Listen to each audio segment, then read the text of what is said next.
Buenas tardes y bienvenidos un lunes más a la factoría. Estamos encantados de teneros aquí esta tarde y ya sabéis que, como siempre, aquí os vamos a recibir con los brazos abiertos y que esta es vuestra casa. La verdad que yo feliz de poder moderar charlas con un nivelazo como el que estamos viendo a lo largo de estos lunes y que también tenemos aquí hoy esta tarde. Hoy tengo la suerte de estar acompañada de tres pedazos de ponentes que ahora os iré presentando. Y qué suerte tener la posibilidad de dar visibilidad a personas que lo valen tanto como ellas tres, porque eso potencia el valor y las ganas que ya sabemos de sobra que eso lo tienen. Entonces solo faltaba pues eso, sacar una herramienta que nos permita transmitir todo lo que tienen dentro y que estamos intentando esta tarde y estamos intentando aquí cada lunes. Y a pesar de que hay días en que está siendo un poco duro, pues mantener el trabajo del día a día, compaginarlo con un proyecto tan importante como es este, y con tanta responsabilidad, pues nunca hay lugar a rendirse porque lo que inspira este proyecto, lo que me inspira a mí la factoría es eso, que cada uno de los que pasáis por aquí me inspiráis a mí y a muchas personas a seguir trabajando, a ver que con esfuerzo se consiguen grandes cosas, se sacan adelante grandes proyectos, se buscan nuevas oportunidades y, por supuesto, pues ver de nuevo y recordarnos también lo bonito y lo motivador que puede ser el mundo sanitario, ya sea desde nuestra propia especialidad o como muchos días estamos viendo desde muchas otras especialidades. Y nada, poco a poco esperamos seguir adelante con esta gran ilusión, ¿no?, que es para nosotros la factoría, y esperamos poder seguir creando, poder seguir creciendo juntos, y aunque iremos aportando cosas nuevas, pues la esencia siempre será la misma, que es que el protagonismo es vuestro y con las ganas y la pasión que le ponéis es imposible no llegar lejos. Así que muchas gracias a todos. Y bueno, llegó el momento de ir presentándoos a las tres voces de hoy que os comentaba. En primer lugar, nuestra primer ponente de esta tarde es María Centelles Soria. María vivió con nosotros la experiencia desde sus orígenes, y es que ella participó en las primeras ponencias del proyecto y está demostrando hoy al volver aquí que ganas y esfuerzo no le faltan. Y con María vemos, aparte de que ya os digo a todos que estáis invitados a participar tantas veces como queráis, porque aportar más conocimiento nunca está de más, pues nos demuestra también lo importante que es tener esas personas que están ahí apoyándote en los orígenes, en los primeros momentos, porque cuando aún falta confianza en un proyecto, cuando todavía te está dando más vértigo, es cuando más necesitas apoyo. Así que mil gracias, María, por apoyarnos y siempre demostrar lo gran profesional y gran persona que eres. María es residente de cuarto año en el Hospital La Fe de Valencia. Ella disfruta aprendiendo y trabajando a diario y le gusta el trabajo en equipo y la farmacia clínica. Ella considera importante la formación continuada y la actualización constante, y para eso estamos hoy aquí todos. Así que, sin más, hoy María ha venido a contarnos un poco más de su experiencia y en esta ocasión viene a hablarnos de código infarto y seguro que no vamos a quedar indiferentes. Así que adelante, María, puedes dar comienzo a la tarde.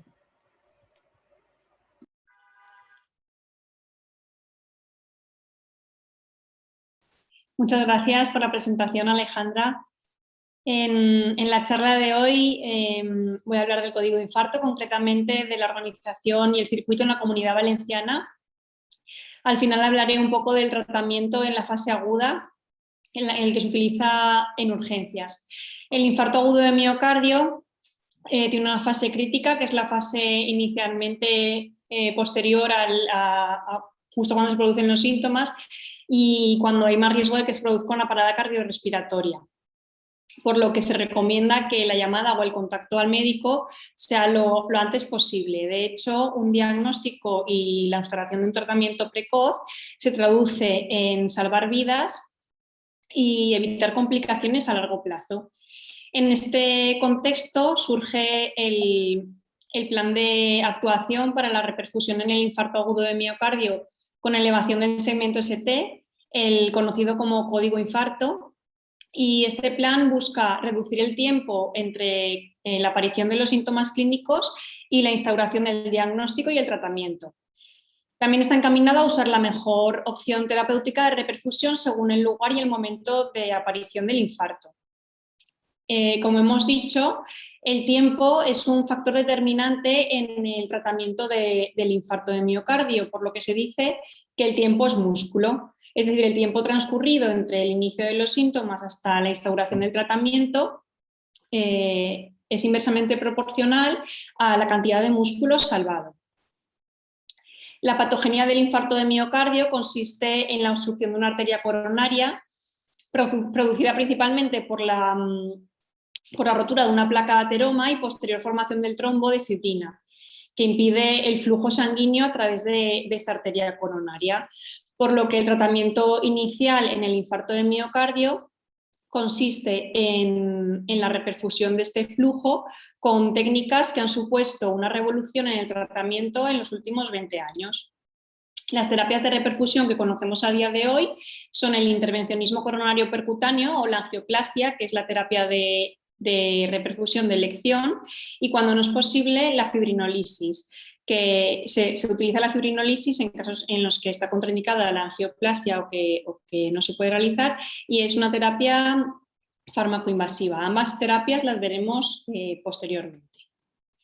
La activación del código infarto. ¿Cómo se activa este código? Pues cuando el paciente empieza a tener sintomatología propia y característica del infarto, como es el dolor torácico precordial con posible irradiación a miembro superior izquierdo, incluso cuello y mandíbula, aparición de diaforesis o incluso a veces vómitos, náuseas y vómitos, pues el paciente puede llamar por teléfono al Centro de Información y Coordinación de Urgencias, el CICU, que es llamando al 112, o acudir directamente a un centro de atención primaria o al hospital más cercano. ¿Qué conlleva la activación del código infarto?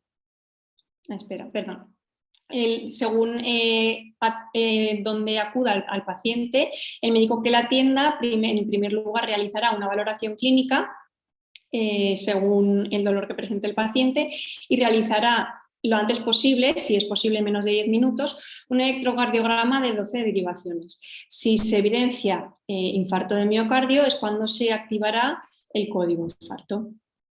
¿Qué conlleva la activación de este código? Pues la activación del código conlleva la movilización de los recursos de atención urgente y traslados si se precisasen, la activación del cardiólogo hemodinamista y la puesta en comunicación con el médico que atiende al paciente, la notificación al médico responsable de la unidad de cuidados intensivos o coronarios del hospital donde se vaya a realizar la angioplastia primaria y el aviso al hospital de retorno del paciente si procede.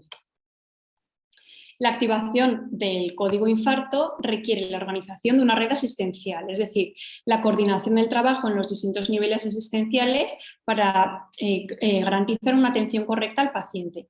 El intervencionismo coronario percutáneo como tratamiento inicial del infarto de miocardio requiere disponer de una red de hospitales con capacidad para realizar esta técnica y una red de traslado de pacientes a unidades de hemodinámica para realización de las angioplastias. Entonces, la red asistencial se organiza en unidades de hemodinámica distribuidas a lo largo de la Comunidad Valenciana, que a su vez están coordinadas con servicios de emergencias sanitarias.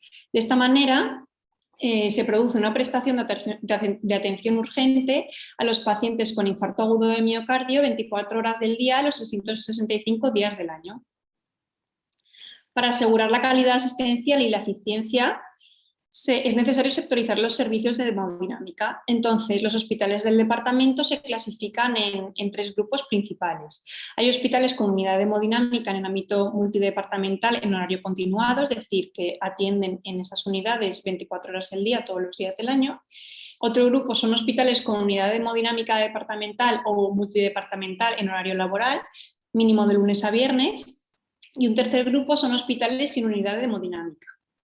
Los hospitales con horario continuado de unidad de hemodinámica en la Comunidad Valenciana son el Hospital Clínico Universitario de Valencia, el Hospital General Universitario de Valencia, el Hospital Universitario Politécnic La Fe, y en Alicante tenemos el Hospital Clínico San Juan y el Hospital General de Alicante. Poniéndonos en situación de un caso concreto de un paciente que pertenece al Departamento de Salud de la Ribera, por ejemplo, si le diera un infarto de miocardio que requisiera angioplastia en el momento, si le da a las 2 de la mañana, tendría que recurrir al Hospital La Fe para realizar este procedimiento. Las terapias de reperfusión son elegidas de manera individual, intentando priorizar siempre la angioplastia, como hemos dicho, y en función de las características clínicas del paciente, el momento de aparición de los síntomas, el tiempo transcurrido desde el inicio y el tiempo que sería necesario para trasladar al paciente a una unidad de hemodinámica. Tras el primer contacto médico, tiene que transcurrir menos de 2 horas para la realización de una angioplastia primaria. Este procedimiento consiste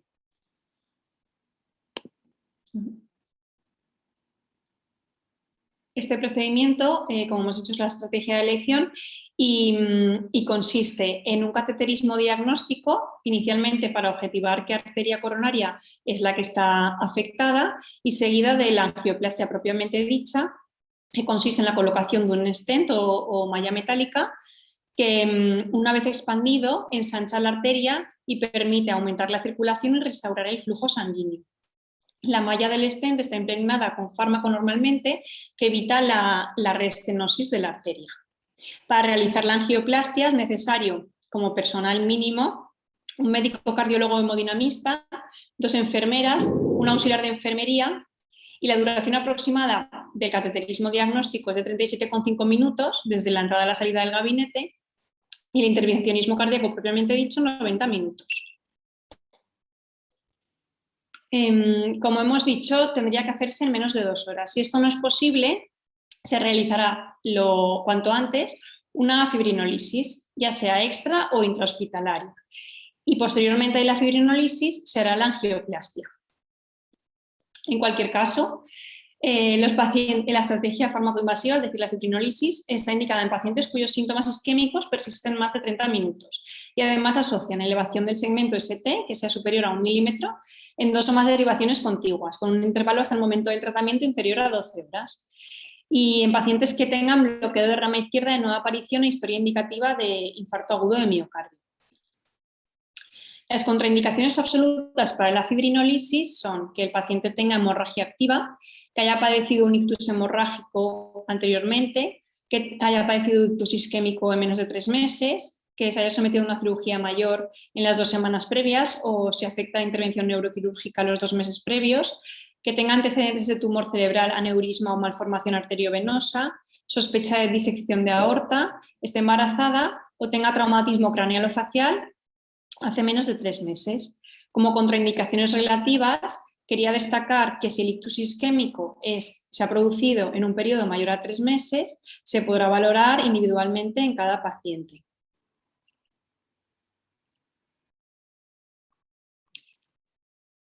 Junto con la terapia para realizar la terapia de reperfusión fibrinolítica se utilizan los siguientes fármacos. La alteplasa, con una pauta acelerada de bolo de 15 miligramos, seguida de una perfusión de 0,75 miligramos kilo, hasta un máximo de 50 miligramos, durante 30 minutos.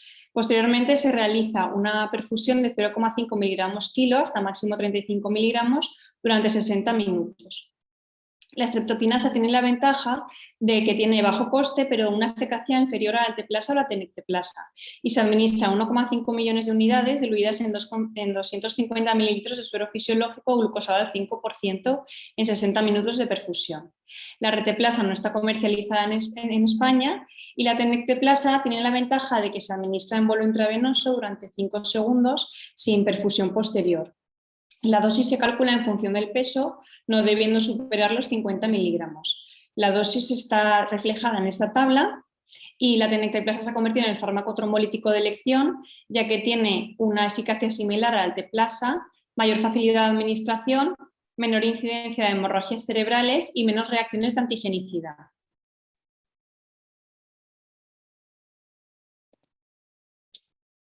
Junto con la terapia de reperfusión, paralelamente se deben de aplicar una serie de medidas generales.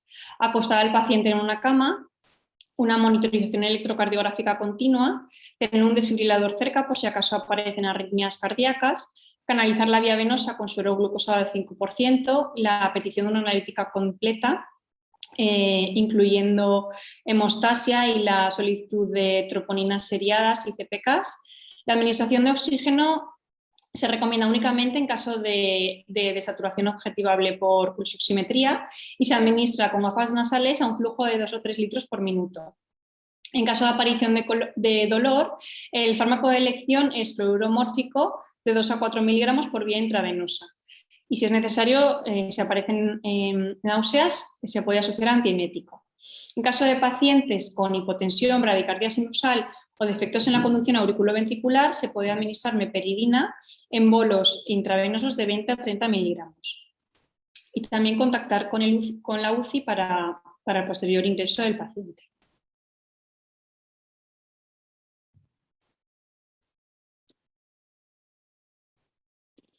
El tratamiento específico farmacológico que se administra en la fase aguda del infarto agudo de miocardio consiste en la administración de antiagregantes. El uso precoz de ácido acetilsalicílico a 500 miligramos está recomendado independientemente de la terapia de reperfusión, ya sea intervencionismo coronario primario o fibrinólisis. Se administra sin cubierta entérica para un efecto más rápido o incluso masticándolo. En pacientes que estén en tratamiento habitual con aspirina se administran dosis de 300 miligramos y si aparecieran vómitos se podría administrar vía intravenosa de acetilsaliciliato de lisina 450 miligramos. Como doble antiagregación, en caso de angioplastia, se utiliza prasugrel a una dosis de choque de 60 miligramos y en aquellos pacientes que tengan un riesgo hemorrágico elevado se utiliza clopidogrel 300. En caso de que la terapia de reperfusión sea la fibrinólisis, se administra clopidogrel para pacientes de menos de 75 años a dosis de carga de 300 miligramos y de más de 75 años dosis de carga de 75 miligramos.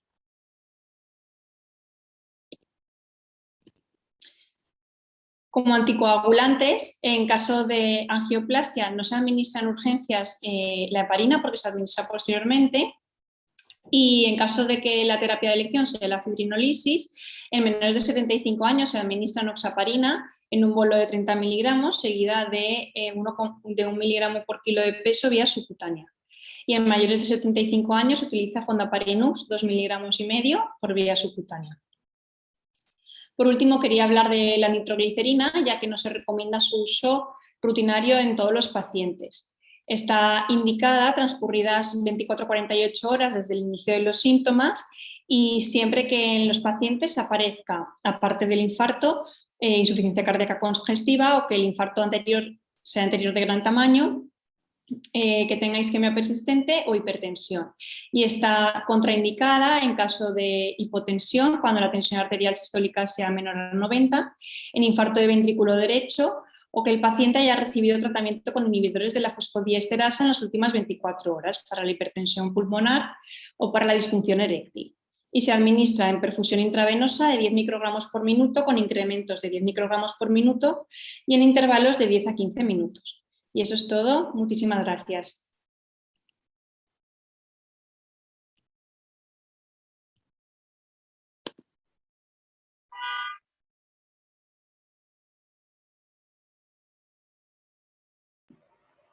Bueno, María, muchas gracias por este repaso de lo que es el código de infarto, que la verdad que es muy importante, ¿no? Tener siempre bien actualizado lo que es el tratamiento y cómo actuar ante un paciente así, ¿no? En situaciones de tanta emergencia.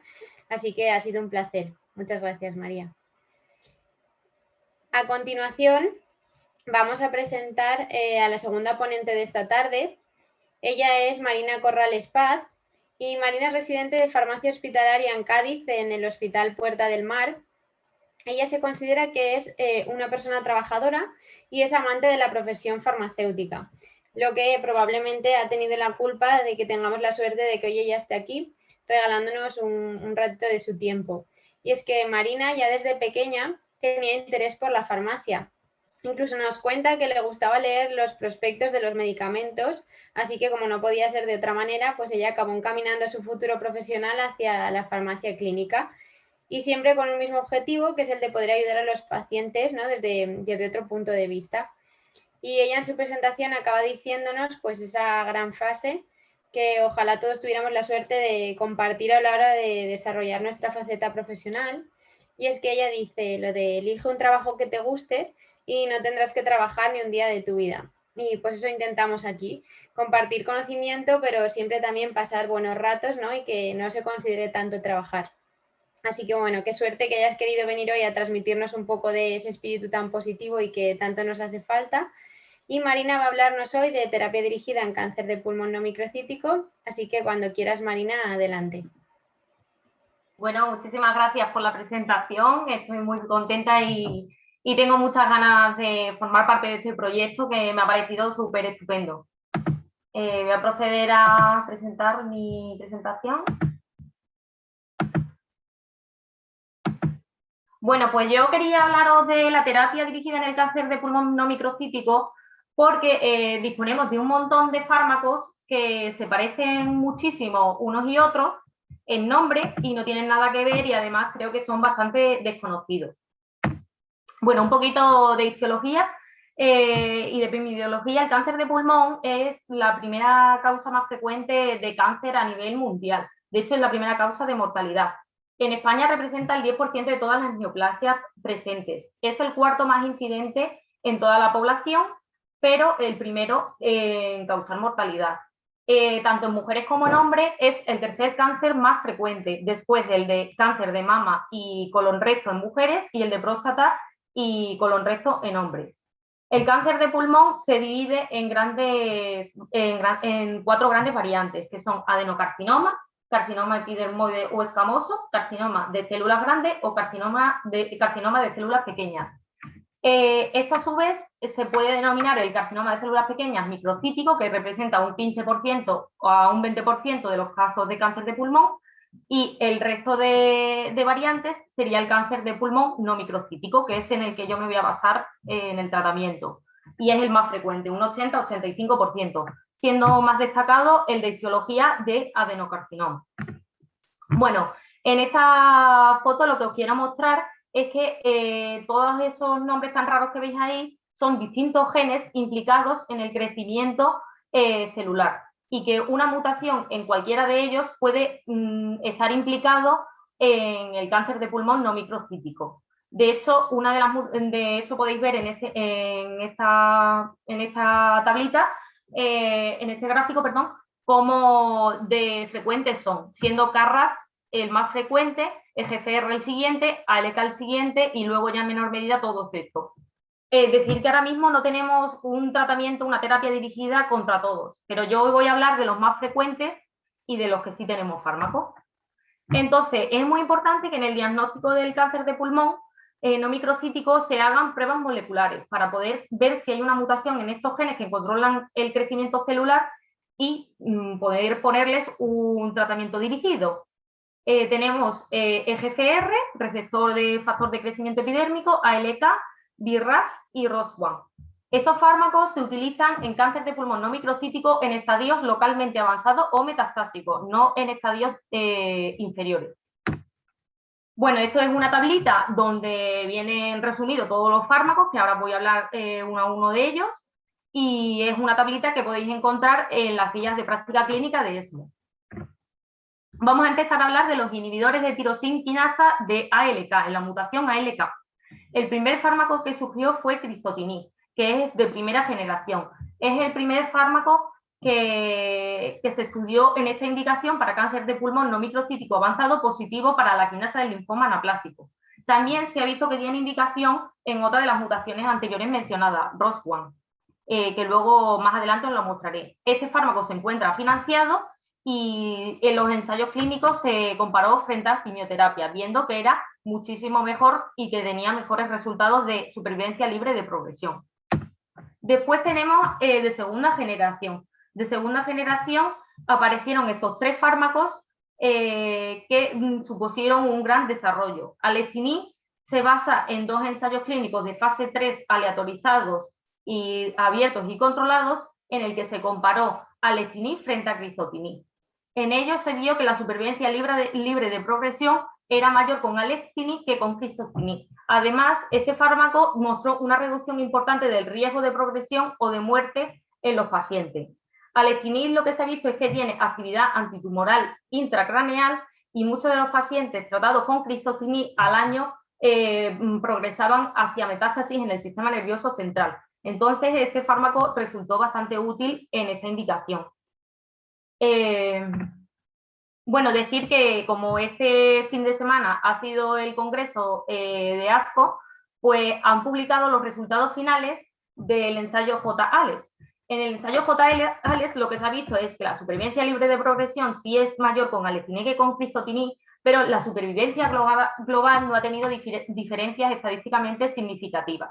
¿Esto por qué ha podido ser? Pues las conclusiones que han publicado es que la mayoría de los pacientes, un 80% prácticamente de los pacientes que fueron tratados con la línea de crizotinib, el brazo de crizotinib, antes había recibido alectinib. Entonces puede ser un poco confuso este resultado de supervivencia global. Además, bueno, decir que el otro ensayo que tenía en la anterior diapositiva, el ensayo global ALES, que también demostró supervivencia libre de progresión mayor en alectinib, sí que mostró una diferencia significativa en supervivencia global. Como podéis ver, un 62,5% de supervivencia global a los 5 años con alectinib frente a un 45,5% con crizotinib. Otro ITK de ALK es ceritinib. Ceritinib, bueno, tiene numerosos ensayos que han demostrado su eficacia en esta indicación, la misma indicación que alectinib, cáncer de pulmón no microcítico con mutación en ALK y tras haber utilizado crizotinib. También está financiado y, bueno, decir que ceritinib también ha mostrado buenos resultados en los pacientes con metástasis a nivel del sistema nervioso central. Hoy en día no hay evidencia que compare a estos tres fármacos de manera directa y se pueda establecer un orden determinado de cuál fármaco iría primero y cuál fármaco iría después. Pero decir que si comparamos indirectamente los resultados de los ensayos, en cuanto a eficacia, parecen inferiores los obtenidos por ceritinib que con alectinib. Otro fármaco de segunda generación es brigatinib. Este fármaco, a diferencia de los anteriores, no se encuentra financiado en España y, bueno, tiene la misma indicación que los anteriores. Decir que el ensayo ALTA fue el ensayo que demostró su eficacia y seguridad en esta indicación. Y, bueno, decir que hay un estudio por ahí de comparaciones indirectas entre los diferentes ensayos de brigatinib, alectinib y ceritinib, en el que la población tratada con estos fármacos es igual y se han visto que los resultados parece que tienen una cierta ventaja brigatinib en supervivencia libre de progresión clínicamente significativa antes que alectinib y ceritinib. Pero hay una incertidumbre en este método y es que no hay un brazo de comparación común en todos los ensayos. También ha presentado buenos resultados en pacientes con metástasis a nivel del sistema nervioso central, aunque son algo inferiores a los de alectinib y ceritinib. Pero, sin embargo, la mediana de duración de la respuesta en las metástasis cerebrales fue superior a los anteriores. Y, bueno, este fármaco también revolucionó bastante, fue un fármaco de tercera generación, financiado, y es el fármaco que se utiliza cuando ya nuestros pacientes han progresado tras haber sido tratados previamente con los de segunda generación, como primer tratamiento, o si han utilizado crizotinib y al menos otro ITK de segunda generación. Este fármaco fue diseñado específicamente para actuar a nivel del sistema nervioso central y superar las mutaciones de resistencia a los ITKs de segunda generación. Es el único que ha mostrado eficacia en pacientes con la mutación G1202R, que es la mutación característica de los ITKs de segunda generación. Por lo tanto, lorlatinib ha resultado ser eficaz en tercera línea, incluso posteriores. Bueno, un resumen de todos estos fármacos. En primera línea podríamos utilizar cualquiera de ellos. En segunda línea, si usamos crizotinib, podríamos utilizar los ITKs de segunda generación. Y en tercera línea solamente tendríamos a lorlatinib. Decir que aunque, por ejemplo, alectinib, brigatinib, ceritinib han demostrado en los ensayos clínicos resultados mejores de eficacia que crizotinib, quizás es mejor que sean tratados en una primera línea con crizotinib para evitarnos cargarnos una línea de tratamiento rápidamente y solo nos encontremos con dos posibles opciones, los de segunda línea y los de tercera línea, y así alargar la supervivencia global de estos pacientes.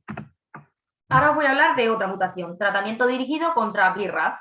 La mutación BRAF más común es la V600E que se observa en el 1 o 2% de los adenocarcinomas de pulmón, con mayor frecuencia en pacientes con antecedentes de tabaquismo. Dabrafenib es un inhibidor de la quinasa RAF y trametinib es un inhibidor de la quinasa MEK. Ambos bloquean la cascada de señalización para evitar la proliferación y el crecimiento descontrolado de las células tumorales. Lo que se estudió con estos fármacos es ver si la combinación de ambos en primera línea o en posteriores líneas era mejor, o si en monoterapia con dabrafenib era suficiente. Y bueno, como veis en los resultados de la diapositiva, los dos estudios publicados consideraron que se obtenían mejores resultados tanto en tasa de respuesta objetiva como en supervivencia libre de progresión de la combinación de los dos fármacos en primera línea. Y lo único malo es que no está financiado en España. Os voy a hablar ahora de los inhibidores de tirosinquinasa del receptor del factor de crecimiento epidérmico. Como veis, también es otra cascada de señalización que es bloqueada por estos fármacos y evitamos la proliferación descontrolada de las células tumorales. Los de primera generación son erlotinib y gefitinib. Estos prácticamente están ya en desuso. Erlotinib, de hecho, tiene indicación también en tratamiento de pacientes con cáncer de pulmón no microcítico, incluso sin haber mirado si tenía mutación en el EGFR. Decir que erlotinib se basó más en el estudio de la población europea y gefitinib se basó más en el estudio de la población asiática. Tenemos sus dos respectivos estudios en sus ensayos clínicos, ambos fueron frente a quimioterapia y mostraron mejores tasas de respuesta, mayor supervivencia libre de progresión y mayor calidad de vida. Pero igual que les pasa con los ITK de ALK, no mayor supervivencia global. De segunda generación apareció afatinib, que se encuentra también financiado. La indicación es la que veis, cáncer de pulmón no microcítico, localmente avanzado metastásico, con mutaciones activadoras del EGFR. El estudio que demostró su eficacia fue el LUXLAN 7, un fase 2 abierto de afatinib frente a gefitinib, y como podéis ver, la supervivencia libre de progresión fue un poquito superior a gefitinib. No existe una evidencia directa que establezca superioridad o equivalencia entre los tres fármacos ya mencionados, afatinib, gefitinib y erlotinib, en primera línea de cáncer de pulmón no microcítico. A través de comparaciones indirectas, los tres ITK parecen resultar ser alternativas válidas. También tienen estos tres fármacos indicación en segunda línea tras quimioterapia. Y se ha visto que, según la evidencia clínica basada en número de pacientes tratados, gefitinib y erlotinib parecen tener mejores resultados y son preferibles en esta segunda línea que afatinib. Y no se recomienda el uso de afatinib en tercera y posteriores líneas. Dacomitinib. Dacomitinib es otro fármaco de segunda generación con la misma indicación. El estudio que lo demostró fue el ensayo ARCHER 1050, un fase 3, comparó dacomitinib con gefitinib. La mediana de supervivencia libre de progresión fue superior, con 14,7 meses frente a 9,2 meses para gefitinib. Y decir que, bueno, que este fármaco no se estudió en las metástasis cerebrales.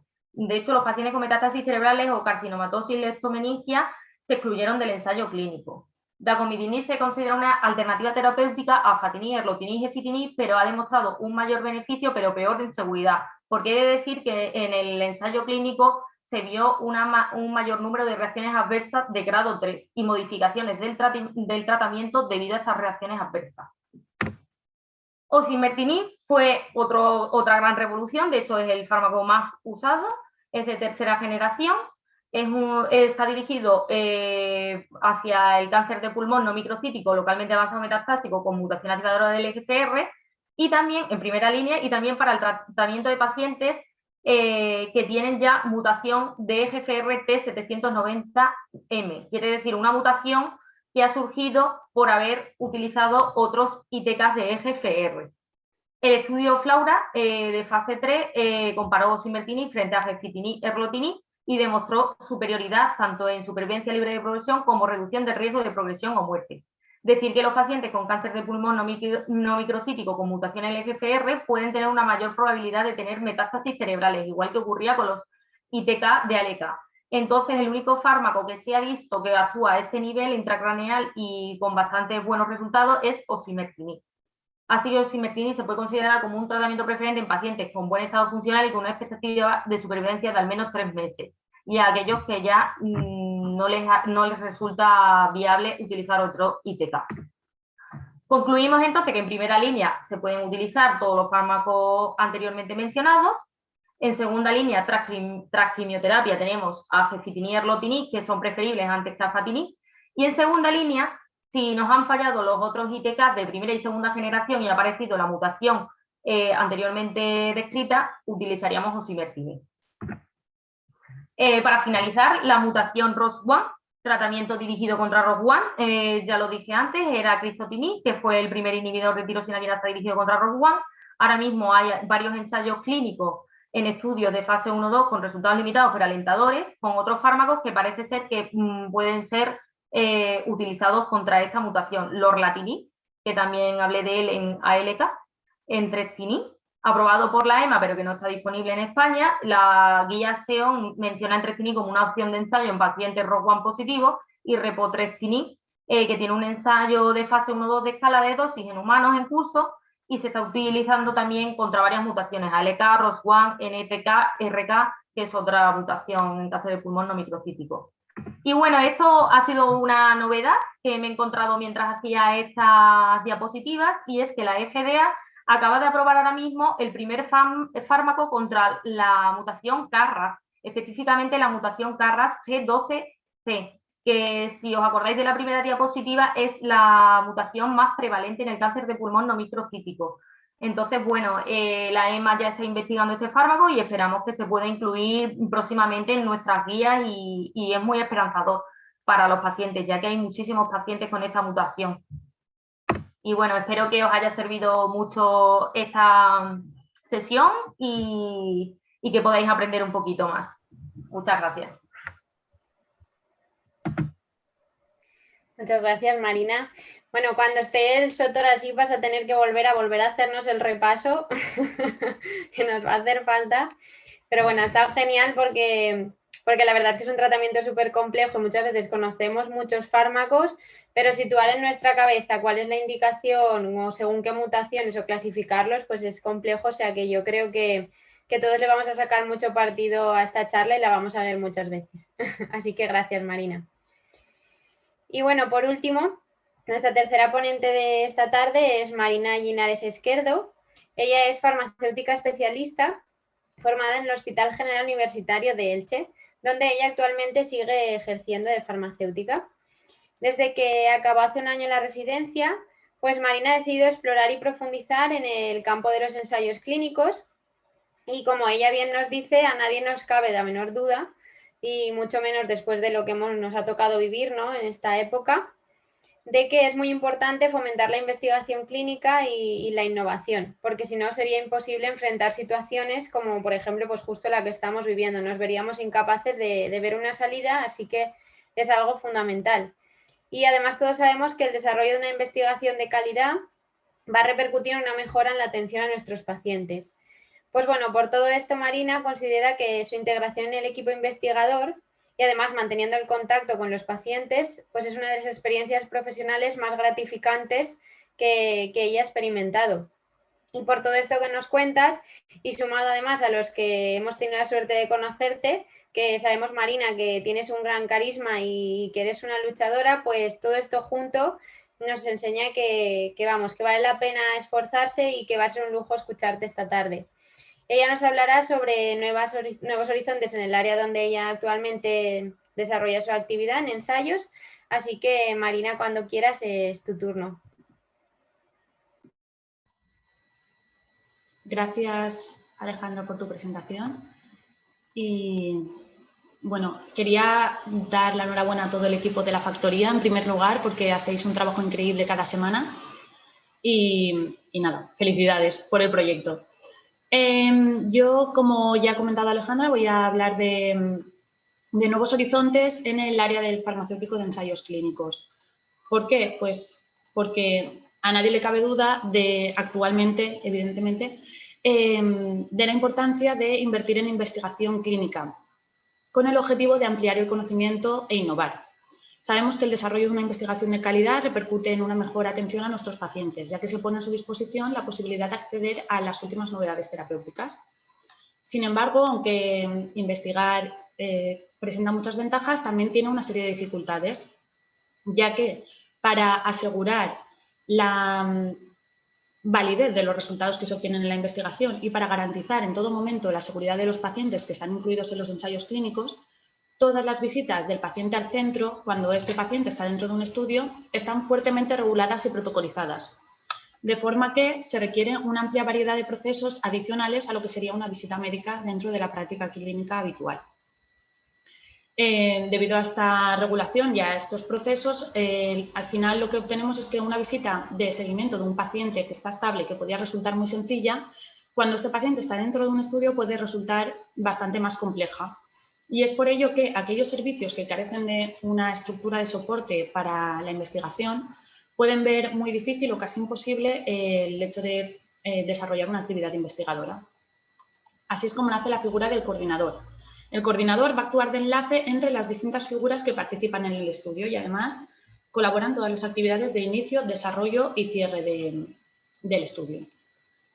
Aunque el papel del coordinador lo pueden desarrollar distintos profesionales, el hecho de incluir un farmacéutico especialista en el equipo investigador puede suponer un valor añadido a la investigación. ¿Por qué? Bueno, en primer lugar, porque somos el profesional responsable de la dispensación del producto en investigación, del medicamento, y nuestra inclusión con el equipo puede favorecer la evaluación conjunta con el investigador de posibles efectos adversos y su causalidad, de posibles interacciones, evaluación de la adherencia, etc. Pero no solo podemos aconsejar como expertos en el medicamento, sino que también nuestra formación, tanto en clínica como en investigación, nos hace capaces de contribuir a la selección activa de pacientes que pueden ser candidatos a incluir en el estudio, revisando la historia médica del paciente, evaluando criterios de inclusión, exclusión, además de procesar muestras biológicas, realizar cuestionarios, etc. Por todo ello, consideramos que la inclusión de un farmacéutico especialista en el equipo investigador puede suponer importantes ventajas tanto en la seguridad del paciente como en la calidad de la investigación. Con esta hipótesis, el Hospital General Universitario de Elche puso en marcha un proyecto que tenía como objetivo principal el potenciar la participación en ensayos clínicos de aquellos servicios del hospital que carecían de una estructura de soporte para investigar. Para conseguir este objetivo, lo que se propuso fue una colaboración directa entre el servicio de farmacia y estas unidades que estaban interesadas en investigar. Para poner en marcha el proyecto, lo único que se requería inicialmente era disponer de un farmacéutico especialista en farmacia hospitalaria e identificar aquellos servicios motivados con ganas de investigar y de complicarse un poco. El proyecto se desarrolló en distintas etapas. El primer paso fue crear alianzas. Se identificaron aquellos servicios del hospital que más podían beneficiarse de la colaboración, que estaban interesados en potenciar su actividad investigadora, pero que no tenían el soporte necesario. Y se realizó una reunión informativa para proponerles la colaboración. El segundo paso fue seleccionar de forma conjunta con los investigadores las posibles líneas de investigación o patologías que les podían parecer más interesantes para posteriormente realizar una búsqueda activa de nuevos estudios en los que participar. Además, se evaluaron aquellos estudios que ya estaban abiertos una vez se inició la colaboración en estos servicios, para ver en qué puntos nuestra colaboración podía resultar más beneficiosa. Y aquí quería hacer un inciso de cómo hicimos este paso de la búsqueda activa para todos aquellos servicios hospitales que estéis interesados en llevar a cabo un proyecto similar, pues que tengáis al menos la base para dar el primer pasito. Nosotros lo hicimos a través de Clinical Trials, pero hay distintas plataformas. En este caso os he puesto la del Registro Español de Estudios Clínicos, que se accede a través de la página de la agencia. Tenéis ahí el enlace, que tiene un buscador avanzado que te permite realizar una búsqueda poniendo los criterios que te parecerían más interesantes. La indicación, también el estado del reclutamiento, si quieres que no haya iniciado el reclutamiento para tener más tiempo para ponerlo en marcha. Si tu población es más envejecida, también puedes filtrar por rango de edad. O si te interesan más estudios fase 4, observacionales, más sencillitos, bueno, pues puedes aplicar distintos filtros y al final obtendrías un listado de estudios. En cada uno de ellos puedes abrir una ficha que te da una serie de información importante, como es el objetivo. Lo primero es ver si el objetivo te parece interesante. También es muy importante revisar bien los criterios de inclusión y de exclusión para ver que al final tu población coincide con la población que buscan, que tienes un pool de pacientes idóneo para poder captar y reclutar. Y por último, tienes los datos de contacto del promotor para proponerle la colaboración y participar en el proyecto. Bueno, y una vez teníamos ya nuestros investigadores y nuestros estudios, lo que se hizo fue crear un circuito interservicios con eje común en el servicio de farmacia y con un farmacéutico especialista al frente de la coordinación de los estudios. Desde 2018 hasta la actualidad hemos experimentado un crecimiento muy notable en todas las actividades que desarrollamos, dadas las excelentes resultados de las fases anteriores.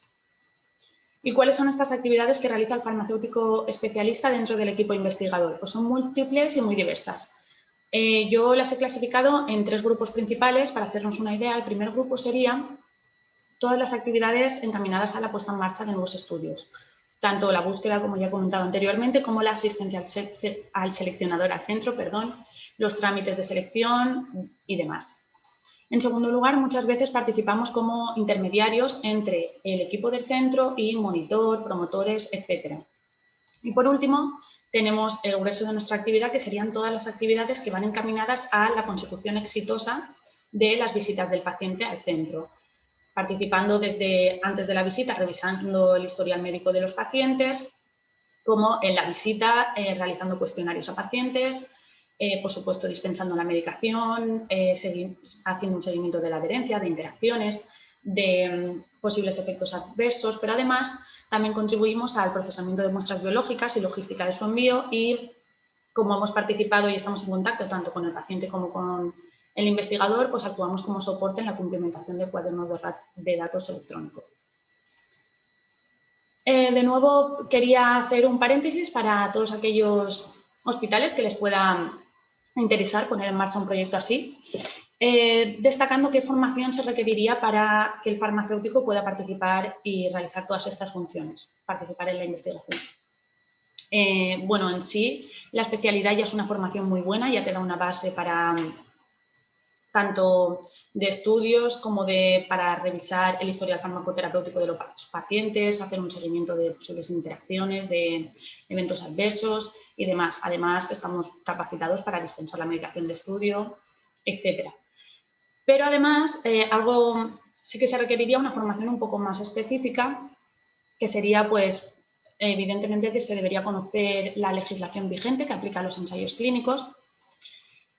Siempre para participar en los estudios te piden que tengas un certificado vigente de buenas prácticas clínicas. Aquí he dejado un enlace donde se puede obtener de forma gratuita. Hay otros muchos y nada, es un curso muy sencillito de un par de horas, pero que al final es la base de tu día a día si te dedicas a los ensayos clínicos. Entonces debes conocer muy bien estas buenas prácticas. También si procesas y envías muestras biológicas, deberías también certificarte. De nuevo tenéis ahí el enlace por si lo queréis obtener. Es gratuito y tiene una vigencia de 2 años. Y por último, tendríamos, si vas a realizar cuestionarios específicos o utilizar plataformas de registros de las visitas, etcétera, pues también muchas veces te piden que te certifiques en ello. Y normalmente en la visita de inicio tú expresas tu intención de participar en todas estas actividades y es el promotor el que te facilita los entrenamientos en caso de requerirse. Y bueno, volviendo al proyecto de Elche, vamos a pasar a ver los resultados. Desde que se inició el proyecto, en 2017, son 5 los servicios que se han adherido a la colaboración, teniendo actualmente activos con 3 de estos unidades, estudios activos. Para evaluar el impacto, como nuestro objetivo era el potenciar la participación en ensayos clínicos en estas unidades, queríamos ver el impacto de nuestra colaboración. Para ello, lo que se hizo fue comparar el número de estudios iniciados en estos servicios los 3 años previos a iniciar la colaboración con los 3 primeros años tras la puesta en marcha del proyecto. Y lo que vimos fue que se incrementó un 2,5 veces el número de estudios iniciados en estos servicios una vez que se contaba con la colaboración del servicio de farmacia. En este gráfico lo que quería mostrar era cómo nuestra actividad ha ido creciendo año tras año hasta duplicarse en el año pasado el número de ensayos en los que participamos respecto al año que empezamos con esto. Y este crecimiento es aún más notable si en lugar de fijarnos en el número de estudios en los que participamos, nos fijamos en el número de pacientes que se incluyen en los mismos. Por último, aunque nuestras impresiones eran muy buenas y estamos muy contentos con nuestros resultados, queríamos evaluar la calidad percibida por nuestros clientes internos y externos, que serían en primer lugar los investigadores, pero también los pacientes y en un segundo plano los monitores. Para ello, diseñamos una encuesta de satisfacción que fue enviada vía email el mes pasado y que contaba con 3 apartados: una opinión global de la colaboración, una opinión del personal y en qué medida creían que la aportación del farmacéutico era importante en el equipo. Se han recibido más del 80% de las encuestas enviadas y, como veis en el gráfico, la distribución entre monitores, investigadores y pacientes ha sido bastante homogénea. Al primer bloque de preguntas de opinión global, tanto la cartera del servicio prestados desde el servicio de farmacia para el fomento de la actividad investigadora como la satisfacción global de la colaboración fueron valorados como muy satisfactorios por todos los encuestados.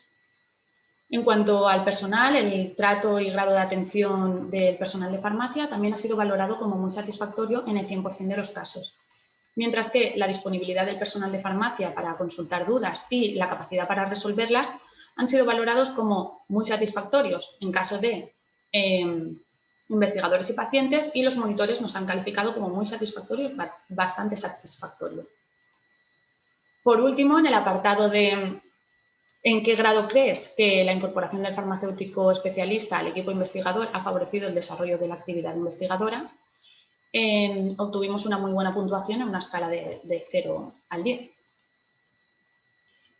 Finalmente, había un apartado de recomendaciones y comentarios libres para ayudarnos a mejorar, y este último apartado nos ha permitido identificar oportunidades de mejora existentes y llevar a cabo futuras intervenciones para mejorar. Bueno, para casi terminar, quería presentar al equipo actual del área de ensayos clínicos del Servicio de Farmacia de Elche. Somos 2 farmacéuticas que llevamos a cabo tanto la dispensación de la medicación, recepción y demás, toda la logística, como las actividades de colaboración con los equipos investigadores.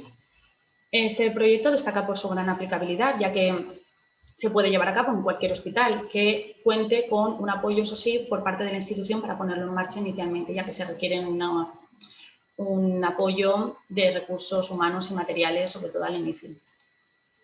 Y bueno, ya para concluir, quería destacar que la colaboración directa del servicio de farmacia con el resto de especialistas del hospital ha favorecido el desarrollo de ensayos clínicos y llevar a cabo una actividad investigadora de calidad. Pero además, algo que nos parece muy importante siempre es que permite aumentar la visibilidad del farmacéutico de hospital en las distintas unidades que lo integran, dando a conocer nuestras funciones y creando sinergias con nuestros compañeros.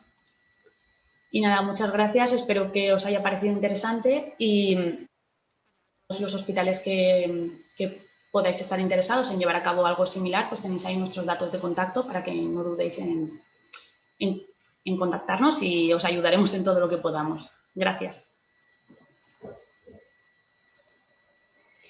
Muchas gracias, Marina. La verdad que sí, que ha sido muy interesante ver el proyecto tan guay que habéis desarrollado, y encantados de escucharte y que hayas compartido con nosotros tu experiencia, ¿no? Y que otros hospitales, pues gracias a vosotros, la puedan poner en marcha, y además que nos hayas recordado por la importancia de estar innovando, ¿no? Y de la investigación clínica.